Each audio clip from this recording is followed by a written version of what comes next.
Just having come off the floor of the historic speech that was delivered by Pope Francis today, the first time that a pontiff has ever addressed the United States of America from the House chambers.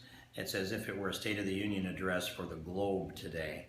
And as he came in, you could see the great warmth and affection that just emanated from all the members that were there and from the gallery. But when he began to speak, I have never seen such focus, such attentiveness. I've never seen the members sit there and listen as attentively as they did. And as I listened, I missed some words in his delivery. I've since looked back at the text of his speech as well, but you could pick out the theme in it. You can hear most of what flowed through. And I expected that I would hear a speech today that would pick out some topics, and in the end, if you look at the topics we expected him to address, I would have expected in the end it would have divided us somehow.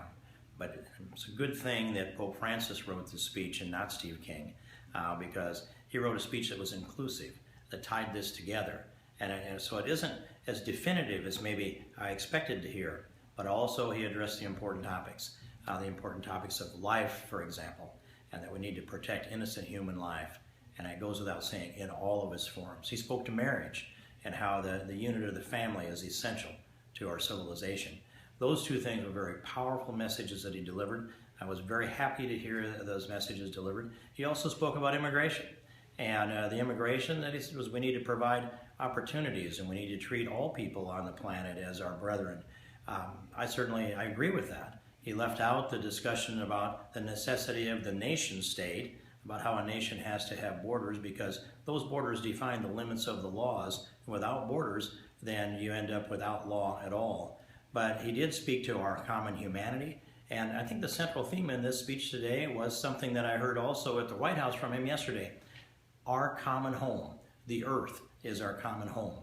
And so we need to take care of the earth as our common home. And we'll emphasize those priorities differently, but he encouraged us to talk to each other, to have a dialogue, to communicate and discuss these issues. He also, I think, put in a plug for free enterprise when he said business is a constructive influence on our society, especially when it creates jobs.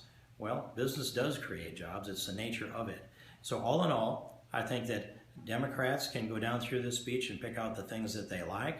I know I can go down through the speech and pick out some things I like. I cannot identify the things that divide us. I can identify the things that unify us.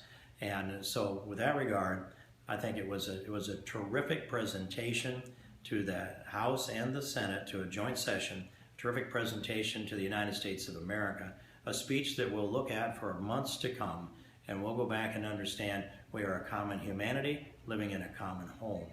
And now we'll sort the priorities out within the parameters that Pope Francis has given to us today.